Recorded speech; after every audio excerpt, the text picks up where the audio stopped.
Hello everyone, स्वागत है मेरे इस चैनल पर। ये हमारे चैनल का पहला वीडियो है।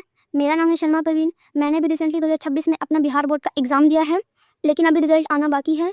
लेकिन मुझे काफ़ी हद तक उम्मीद है कि मेरा रिज़ल्ट काफ़ी अच्छा आएगा, क्योंकि मेरा एग्ज़ाम में परफॉर्मेंस बहुत ही अच्छा रहा है। वैसे मेरा रिज़ल्ट जो भी आएगा मैं आप लोगों को ज़रूर बताऊँगी। मैं आज से क्लास 11th के साथ एक नई जर्नी स्टार्ट करने जा रही हूँ, जिसमें मैं क्लास 10th का मैथ स्टार्ट करने जा रही हूँ। मैं आज से क्लास 10 का सिलेबस स्टार्ट कर रही हूँ और मैं हर चैप्टर का इंपॉर्टेंट क्वेश्चन और उसके प्रश्नावली भी सॉल्व करके बताऊँगी। यदि आप 2027 में अपना बोर्ड एग्ज़ाम दे रहे हैं, यदि आप 2027 में अपना बिहार बोर्ड का एग्ज़ाम देंगे, तो आप मेरे चैनल पर आने वाली सभी वीडियो को कंटिन्यू देखते जाए। मेरा उद्देश्य रहेगा हर चैप्टर का इंपॉर्टेंट क्वेश्चन जो बिहार बोर्ड में पूछने की संभावना है, बस मैं वही बताऊंगी।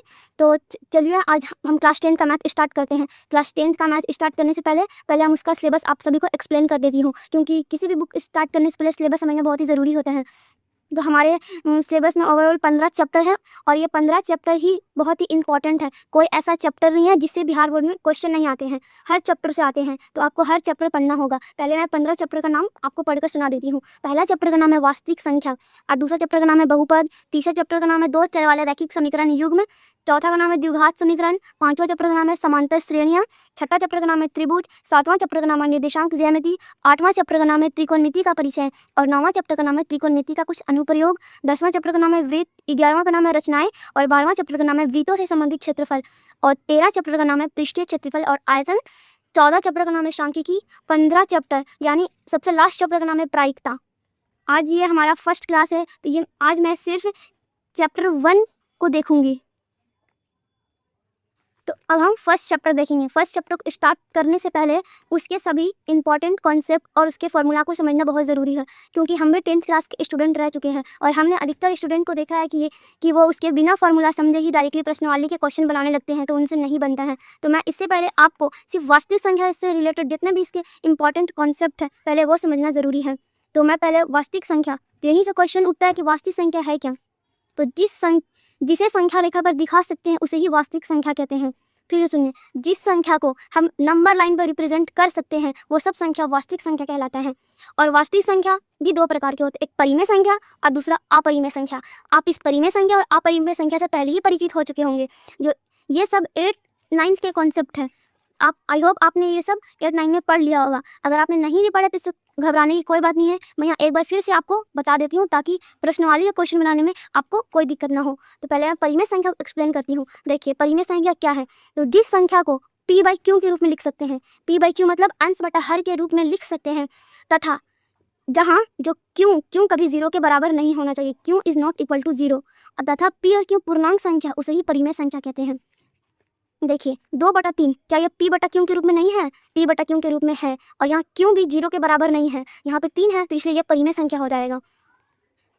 आई होप आपको ये समझ में आ गया होगा। दूसरा है अपरिमेय संख्या, आपको मैंने ये समझा दिया है। दूसरा है अपरिमेय संख्या। परिमेय, ये बिल्कुल परिमेय संख्या के ऑपोजिट है। देखिए, जिस संख्या को p/q के रूप में नहीं लिखा जा सकता है, यहाँ था कि p/q के रूप में लिख सकते हैं, यहाँ p/q के रूप में नहीं लिख सकते हैं, उसे ही अपरिमेय संख्या कहते हैं। और जहाँ p और q पूर्णांक हो, इसके एग्जाम्पल है जैसे पाई। पाई एक अपरिमेय संख्या है। ये ऑब्जेक्टिव में भी बहुत बार आता है, ये बहुत ही इंपॉर्टेंट, आप ध्यान में रखिएगा। पाई एक अपरिमेय संख्या है। वही पाई का मान होता है 22/7, जबकि ये परिमेय संख्या है, क्योंकि ये 22/7 मतलब क्योंकि ये p/q के रूप में है और यहाँ q 0 के बराबर नहीं है। तो परिमेय और अपरिमेय संख्या आप समझ गए। अब नेक्स्ट है पूर्णांक संख्या। पूर्णांक संख्या क्या है? पूर्ण संख्या और उसके ऋणात्मक रूप को ही पूर्णांक संख्या कहते हैं। पूर्ण संख्या मतलब गिनती की संख्या। गिनती की संख्या में आप 0 शामिल कर देते थे, पूर्ण संख्या। जो 1 2 3 4 5 6 है वो और उसका सभी ऋणात्मक रूप, जैसे -1 -2 और प्लस में 0 भी, ये सब के सम्मिलित रूप को ही पूर्णांक संख्या कहते हैं। और इधर जो बायां साइड होता है वो निगेटिव पूर्णांक होता है और जो दायां साइड होता है पॉजिटिव पूर्णांक। आप ये 6 7 में ही पढ़ चुके होंगे, ये नंबर लाइन है। और जो 0 है वो उदासीन पूर्णांक है। इससे ऑब्जेक्टिव भी आते हैं कि 0 कैसी पूर्णांक संख्या है, तो यह 0 एक उदासीन पूर्णांक संख्या है, ध्यान में रखिएगा। तो आपको मैंने अभी परिमेय संख्या और अपरिमेय संख्या और पूर्णांक संख्या को बता दिया है। चलिए नेक्स्ट देखते हैं। दोस्तों, ये हमारा फर्स्ट वीडियो है तो बोलने में थोड़ा हेजिटेट हो रही हूँ, प्लीज़ आप उसे इग्नोर करते चलिएगा। नेक्स्ट है पूर्ण संख्या। देखिए, पूर्ण संख्या क्या है? 0 से शुरू होने वाली गिनती की संख्या को पूर्ण संख्या कहते हैं। गिनती की संख्या आप नहीं जानते हैं, 1 2 3 4 5, वही तो गिनती की संख्या है। पर गिनती तो 1 से स्टार्ट होता है, पर उसमें हम 0 जहाँ शामिल कर दिए वो पूर्ण संख्या बन जाएगा अनंत तक। जीरो से शुरू होने वाली गिनती की संख्या को पूर्ण संख्या कहते हैं।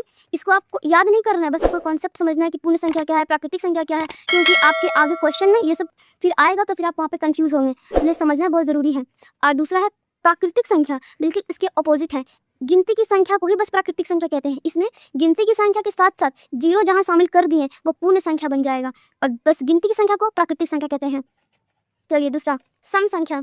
सम संख्या क्या है? वह प्राकृतिक संख्या जिसमें 2 से पूरा भाग लग जाए अर्थात कट जाए, उसे सम संख्या कहते हैं। प्राकृतिक संख्या मतलब गिनती की संख्या।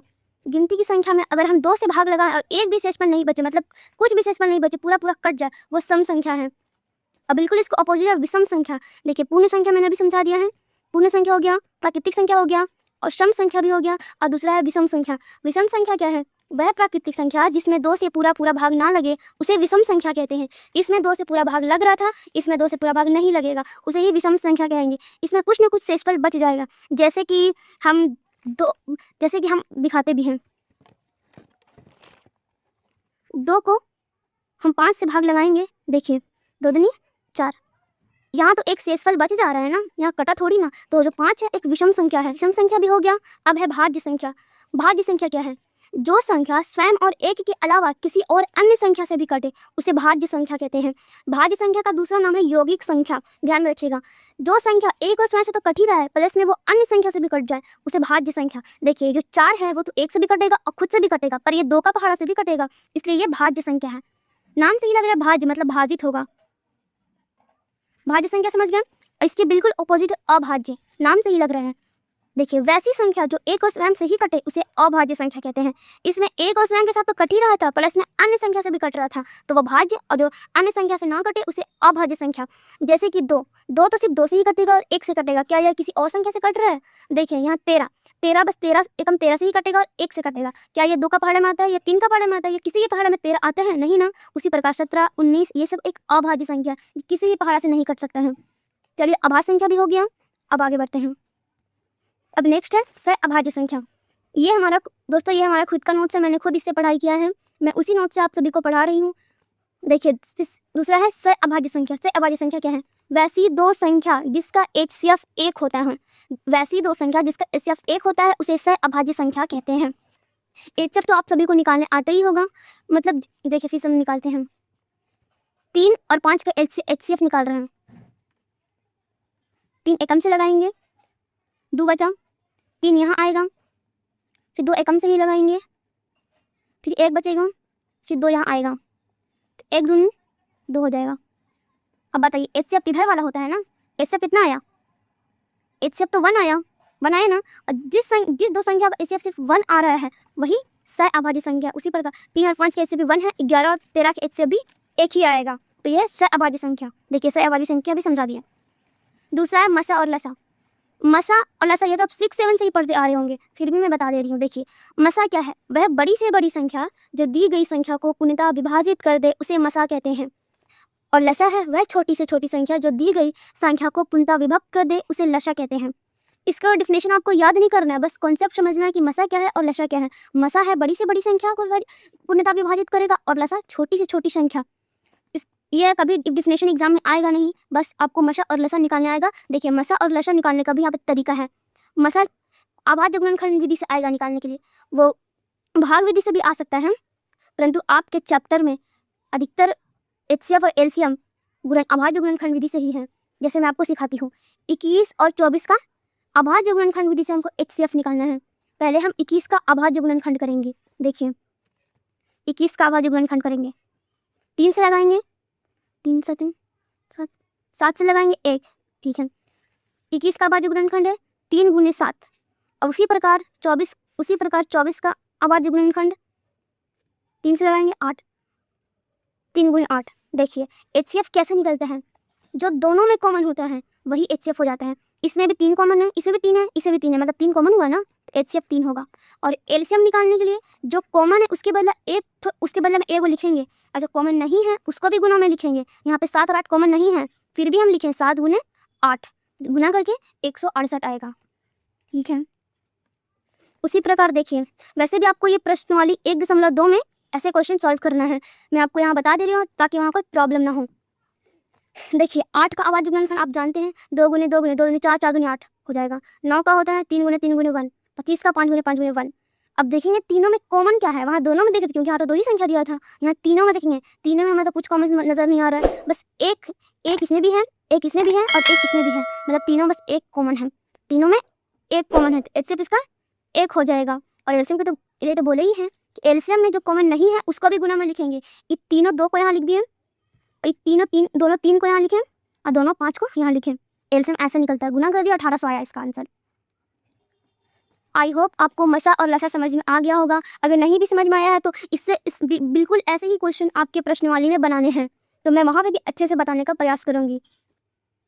देखिए इस चैप्टर का मोस्ट इंपॉर्टेंट है यूक्लिड विभाजन। ये आपके चैप्टर का मोस्ट इंपॉर्टेंट है क्योंकि मतलब इसी से क्वेश्चन अधिकतर बनते हैं। मैंने भी 2026 में अपने एग्जाम दिया तो यूक्लिड विभाजन एल्गोरिथम में से क्वेश्चन आया था, तो यहीं से आपका क्वेश्चन बनना। ये सब जो मैं बता रही थी ये तो एक कॉन्सेप्ट है, इसको याद करने की कोई ज़रूरत नहीं है, बस आप समझ लीजिए कि ये संख्या आखिर कहते किसको है। मेन चीज़ यहाँ है यूक्लिड विभाजन एल्गोरिथम। पहले मैं आपको ये समझाती हूँ कि भाज्य, भाजक और भागफल और शेषफल किसे कहते हैं।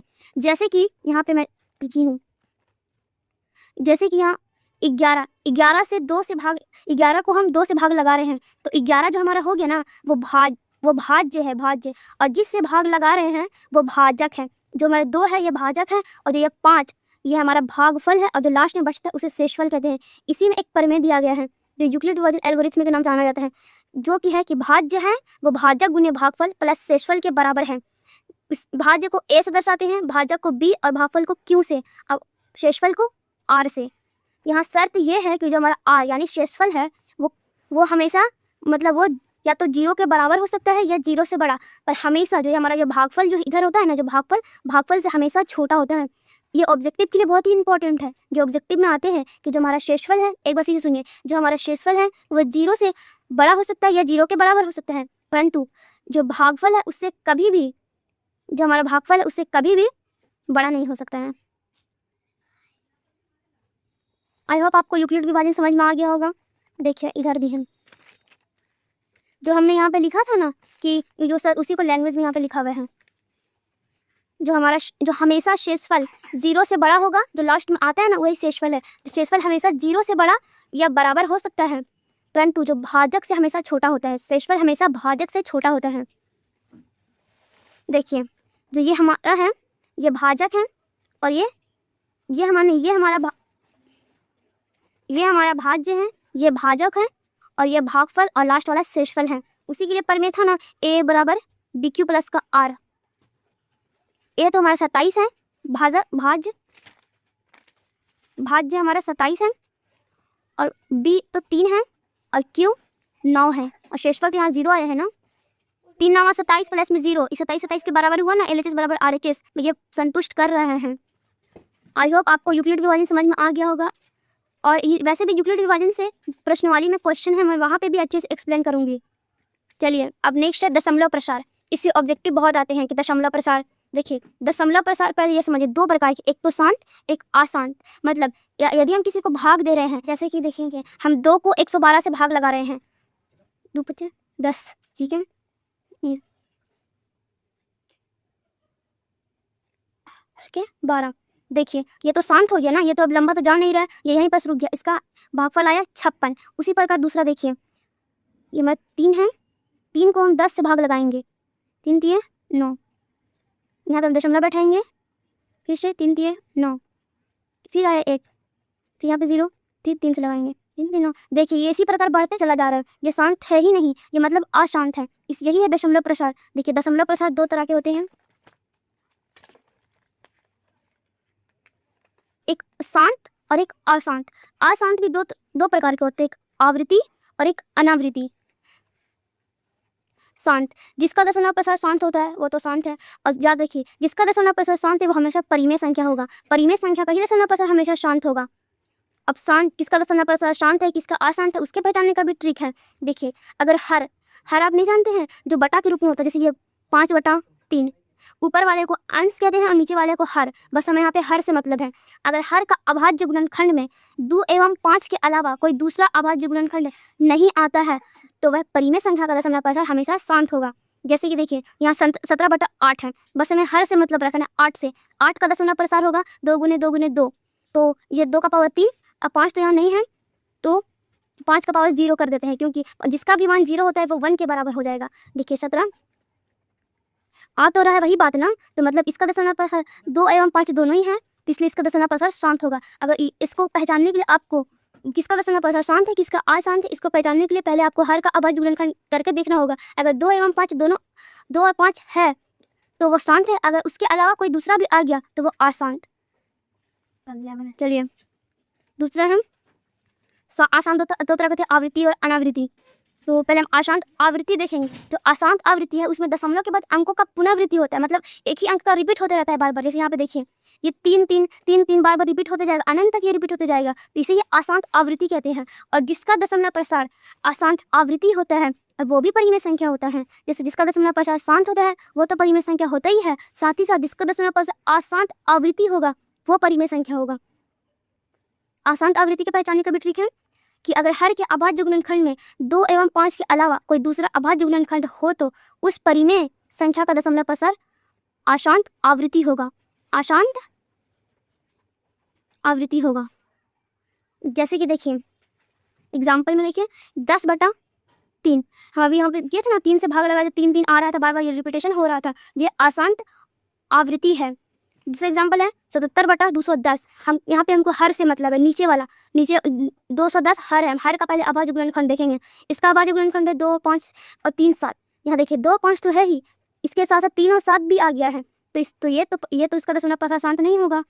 ये जब भी यहाँ पे बोले ना ट्रिक में कि 2 एवं 5 के अलावा कोई दूसरा अभाज्य गुणनखंड आ जाता है तो वो अशांत आवृत्ति हो जाएगा, तो इसका दशमलव प्रसार अशांत आवृत्ति होगा। उतना भाग देने का जरूरत नहीं है, बस आप ट्रिक से ही समझ सकते हो। देखिए इसमें 2 या 5 के अलावा अन्य अभाज्य गुणनखंड भी हैं, है ना, 3 और 7 भी आ गया। देखिए अब दूसरा है अशांत अनावृत्ति। यहाँ पे देखते हैं दशमलव के बाद अंकों की समूह का पुनरावृत्ति होता है, तो इसमें अशांत अनावृत्ति में दशमलव के बाद अंकों के समूह का पुनरावृत्ति होगा। यहाँ सिर्फ एक अंक पुनरावृत्ति, एक अंक का रिपीटेशन हो रहा था, यहाँ अंकों का समूह का रिपीटेशन होगा। याद रखिए अपरिमेय संख्या का दशमलव प्रसार हमेशा अशांत अनावृत्ति होता है। जैसे देखिए 2.101, फिर 1.001, 1.001, ऐसे फिर 1.401, ऐसे चलता जाएगा, अंकों का समूह का इसमें रिपीटेशन हो रहा है, तो ये अशांत अनावृत्ति है। और अशांत अनावृत्ति किसका, हमेशा अपरिमेय संख्या का होता है। शांत का भी परिमेय संख्या का दशमलव प्रसार शांत होता है और अशांत आवृत्ति होता है, जबकि अपरिमेय संख्या का दशमलव प्रसार हमेशा अशांत अनावृत्ति होता है। ये ऑब्जेक्टिव के लिए मोस्ट इंपॉर्टेंट है, ध्यान में रखिएगा। सबसे लास्ट है, इसको भी ध्यान में रखिएगा। देखिए अशून्य परिमेय संख्या एवं अपरिमेय संख्या का योगफल, अंतर, गुणनफल एवं भागफल हमेशा अपरिमेय संख्या होता है। देखिए परिमेय संख्या, एक अपरिमेय संख्या लीजिए, एक अपरिमेय संख्या लीजिए, उसका अगर आप योगफल, जैसे एग्जांपल में देखिए 3 हमारा परिमेय संख्या है और √5 एक अपरिमेय संख्या है, इसका योग ये एक अपरिमेय संख्या होगा, तो ये तो एक अपरिमेय संख्या है, प्लस में इसका गुणनफल भी एक अपरिमेय संख्या होगा, इसका अंतर भी एक अपरिमेय संख्या होगा। बस एक परिमेय हो और एक अपरिमेय हो, अगर उसका गुणनफल अंतर सब उसका अपरिमेय ही आता है, जो ऑब्जेक्टिव में भी आते हैं और प्रश्नवाली में भी इसका बहुत यूज होगा। आई होप इस चैप्टर के बेसिक कॉन्सेप्ट आपको समझ में आ गया होगा। नेक्स्ट वीडियो में मैं वास्तविक संख्या के प्रश्नवाली को स्टार्ट करूंगी और क्वेश्चन सॉल्व करूंगी। तो मेरा वीडियो अच्छा लगा होगा, यदि अच्छा लगा तो आप मेरे वीडियो को लाइक करिए और चैनल को सब्सक्राइब कर लीजिए, क्योंकि आपकी लाइक से मुझे मोटिवेशन मिलेगा और मैं अगले वीडियो में इससे भी अच्छा करने का प्रयास करूंगी। तब तक